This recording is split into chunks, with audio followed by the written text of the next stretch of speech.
YouTube, it's your girl AK, and today we are talking about Fibonacci retracement. So as y'all know, like in my strategy, I love to use Fibonacci. I love it to use it to help frame my trades and help basically show my overall long-term targets as well, like high time frame targets. And a lot of y'all have requested this video. Y'all wanted me to show like my Fib tool, how I use it, just what is Fibonacci and how it can be useful for your trading. I do want to say that Fibonacci is not required, right? I think the best thing you could ever trade is market structure, but Fibonacci is great when it comes to actually framing that trade, seeing where to swing high, where to swing low, and where can I, you know, further long hold this trade, right? So I just want to show y'all like how I use it, a little background about it, and yeah, just some useful information. So if y'all like this video, just give it a thumbs up, share it, and yeah, let's go ahead and get into the video. Before we even get into like the chart, I want to talk about what is Fibonacci. Again, some extra background, not as important, but just want to get some background. Okay, so Fibonacci is a sequence of numbers where basically each number that is preceding each other is the sum of the next number. So for example, starting at 0, right, you have 0 plus 1 equals 1, 1 plus 1 equals 2, 1 plus 2 equals 3, right? 2 plus 3 equals 5, 3 plus 5 equals 8, and so on. So that is basically Fibonacci in a nutshell, right? It uses something called the golden ratio, and it's found pretty common like in art, nature, and finance, right? This is not important. It's just some background for what actual Fibonacci is. Now this golden ratio will come back later. I'm going to explain how that is involved in trading. Okay, so back to the chart, right? We have a regular USD/JPY chart. Before I even get into how to use it, I just want to show you my particular tool. There's a tool right here called Fib Retracement. If I click and drag it here, you can see my Fibonacci tool. Okay, so let me explain these particular levels real quick, right? So if I had a chart and I had price moving basically, right? Price came up and price came down for that correction or that retracement. The whole point of Fibonacci is to basically give you an idea of where that price is going to reverse at a certain level, right? So if I was to draw my Fibonacci retracement levels, right, I would take my tool, right, and I would start from the bottom of the trend and take it to the top right before the retracement has started, right before. So here is how it looks when the tool is drawn on the actual price, right? And I'm actually going to show you my settings as well, because a lot of y'all want to see my settings. So go ahead and take y'all pictures right now. Take out pictures. These are my settings. This is what I use. I don't use a background, right? Okay, y'all got it? Cool. All right. Now, Fibonacci is basically using these levels to kind of determine where is the reversal most likely to happen, right? So our key levels that we're looking at is going to be right up in here, right? These is our key levels, right? So I'm going to explain each level, right? The most important level, our golden ratio, is the 61.8%. This is basically the point where price typically likes to reverse, right? So if you're waiting for a correction and you're looking to get back into a market or looking to scale into a position, typically I like to set alerts on my 61.8% because 9 times out of 10, when it reaches that level, it reverses, right? So I just like to use this to kind of give me an idea of like, okay, when is price looking to reverse, right? Now, I don't use this by itself. I use it with market structure. I'm going to explain how I use a market structure. But for right now, I just want y'all to understand these levels, right? Really, in particular, price can retrace on any 3 of these levels, right? So the 38.2%, that is for more like small, minor retracements, right? If price came up and it didn't really want to have a deep retracement, you will see it retrace here and then shoot up. It has a lot of momentum, right? So a lot of momentum, price action candles tend to bounce off of the 38.2, right? This 0.5% is technically not a Fibonacci level.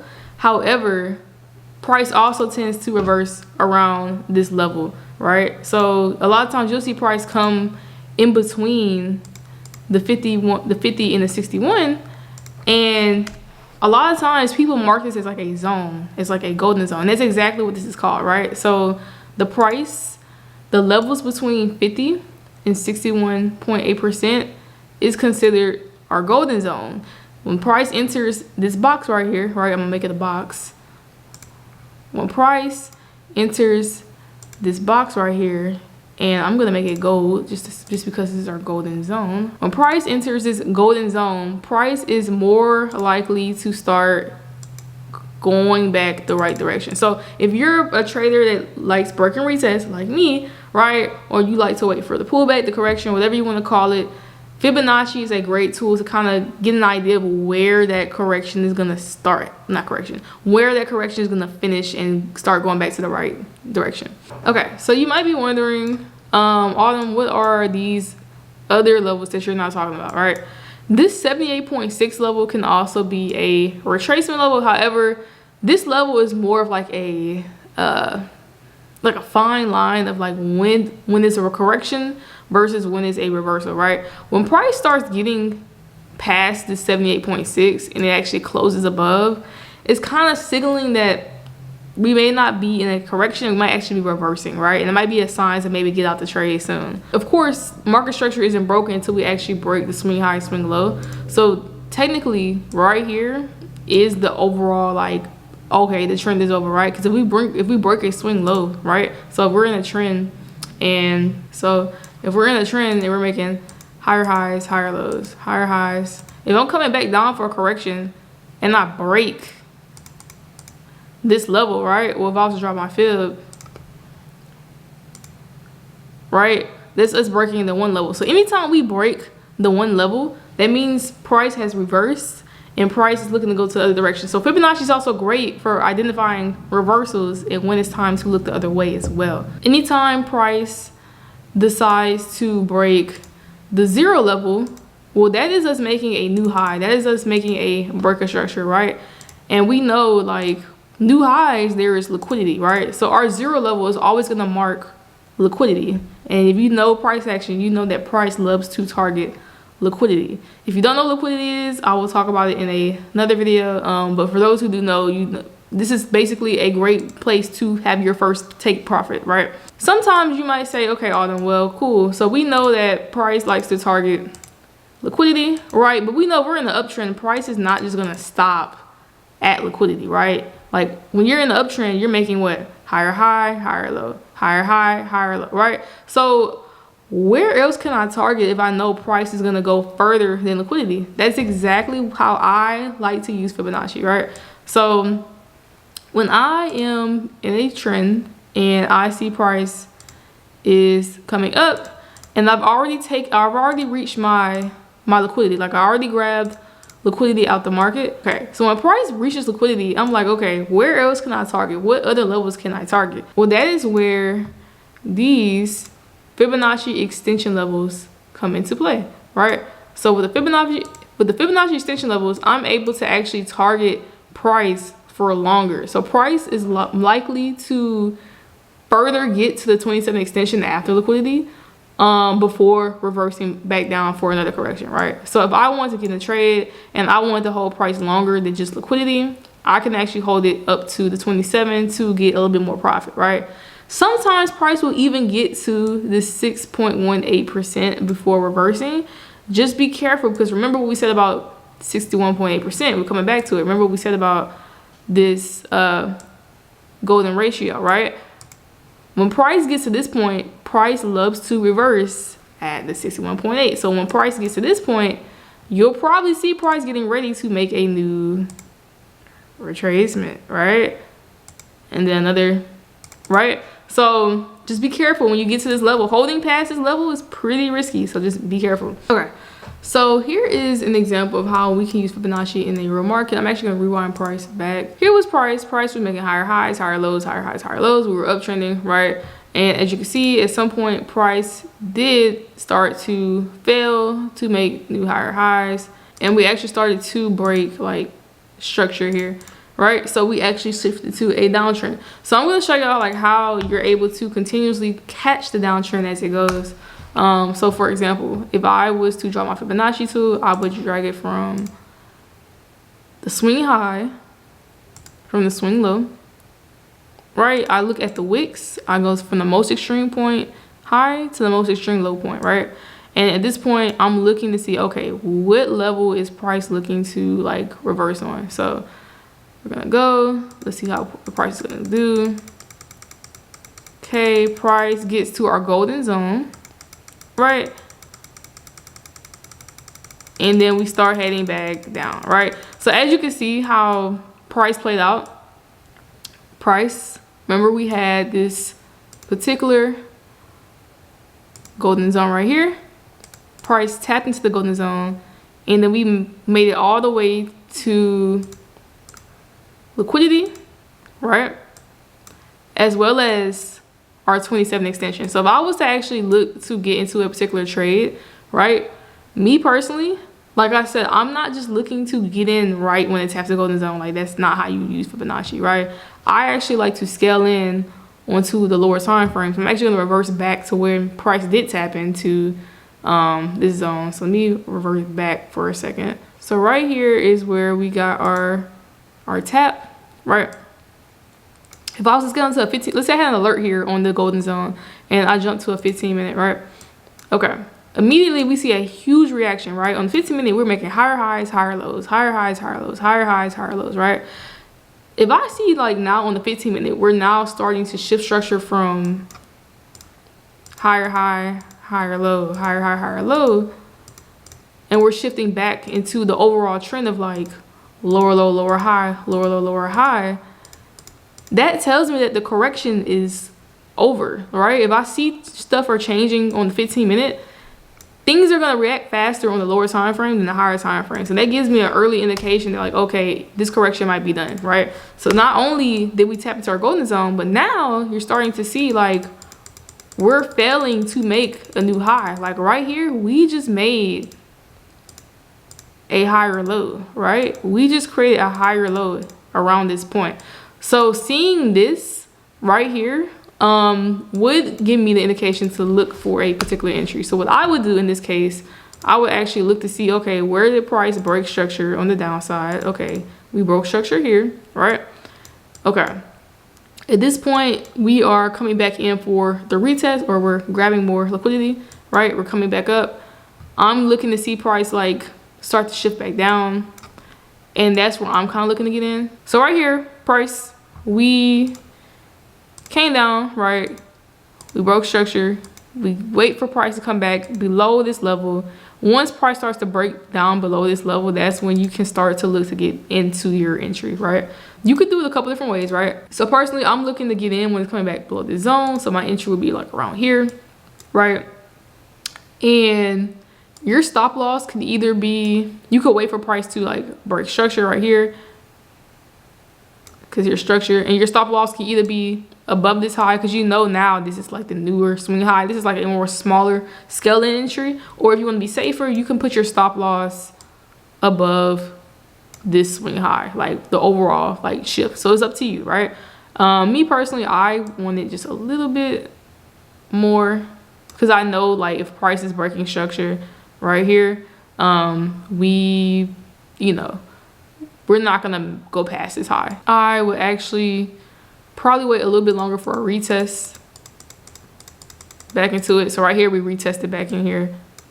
So here's the retest. And then we come back below. So right here would be, oopsie. So the retest of structure, right? We have the break, retest, coming back below. I'm looking to get in like here. So let me actually adjust this real quick. Boom. This will be my entry, right? Here's the swing high, swing low. Here is the retest. Boom. Okay. Now, as far as targets, I would target my overall liquidity, right? So there is liquidity sitting down here. So right here, I'm looking to target liquidity first. That is my first target. Second target is my 27 extension, right? And notice how just from moving from the liquidity to a 27 extension, we got so much more of a RR, right? Restore ratio. So before just targeting liquidity, we had a 1 to 2. Y'all know I like to hold up my trades to get a higher RR, at least at 1 to 4. So when I actually stretch it out to the 27 extension, as you can see, we do get that 1 to 4 RR, which is beautiful. So, and again, we already saw the trade play out, but if we let it play out again, we'll just see what price wants to do. And we do get to liquidity, and then we do get to our, at some point, we get to our 27 extension as well.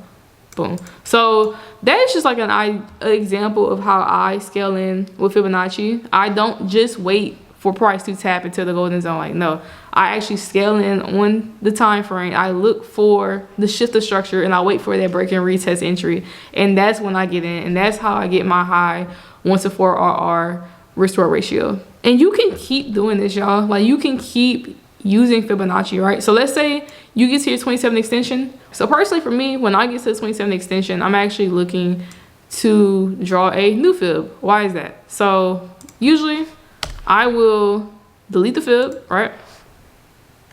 Delete the fib. I'm just looking to see price start to retrace again, right? Okay, so price is starting to retrace again.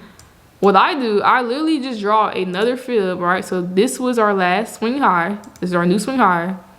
Here's our new swing low. And I just repeat the process, y'all. So boom. Here's our golden zone. We're tapping into the golden zone. We're waiting to see where price is looking to reverse, right? At some point we get the reversal. And do we ever get to the 27? I think this is an example of it not getting, okay. At some point, it took a while, but at some point we did get to the 27. So again, boom, we tap into the golden zone, right? At this point, I would look to scale in. I'm not gonna show another example because I just did, but you know how I scale in, right? We scale in, we're in the trade, right?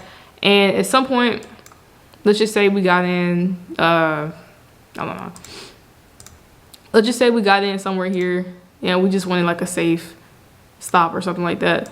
Well, boom, here is my 20. Here's my liquidity, right? So we got to liquidity, right? We grab liquidity and I targeted a little longer, right? So boom, we got to 27, boom.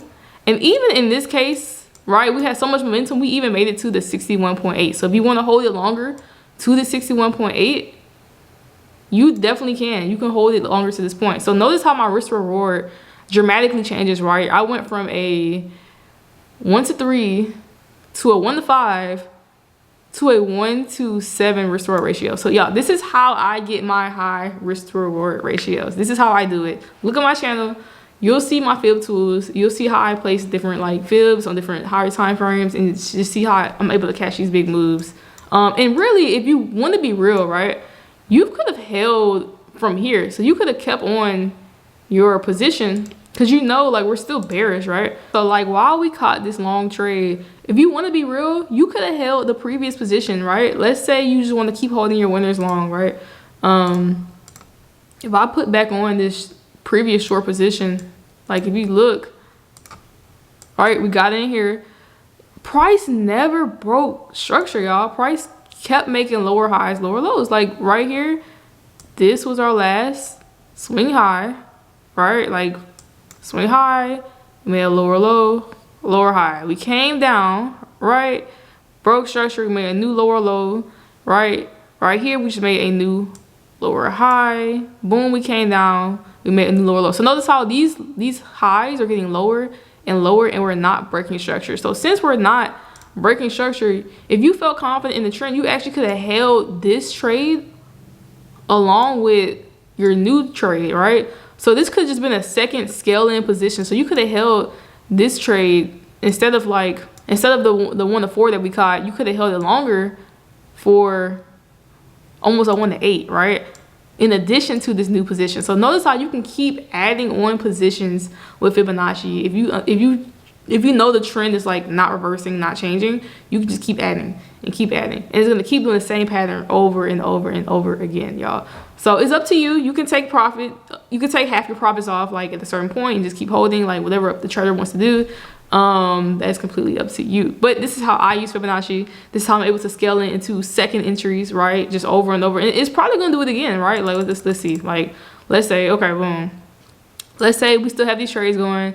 I'm just gonna hide this for a second. So boom, let's say we finished the fib, right? Boom. What am I gonna do? I'm just gonna keep redrawing it. I'm gonna keep redrawing this fib. Swing high, swing low. Boom. Where's my golden zone? Boom. My golden zone is here. Notice how in market structure plays so well with Fibonacci. Notice how my golden zone is also where we have previous broken structure. And you know, with break and retest, we love to retest like broken structure. Like right here, price came, boom.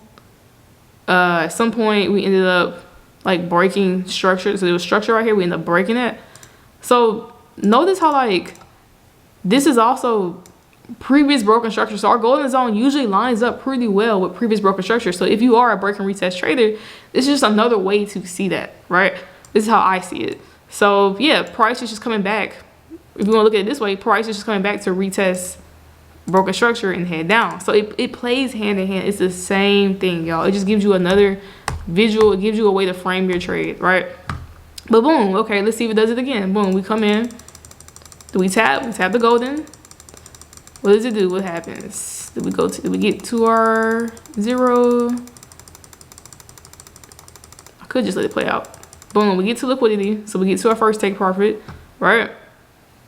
And do we get to 27? Yes, no, yes, no. I think at this point, we do not get to the 27. Let me see.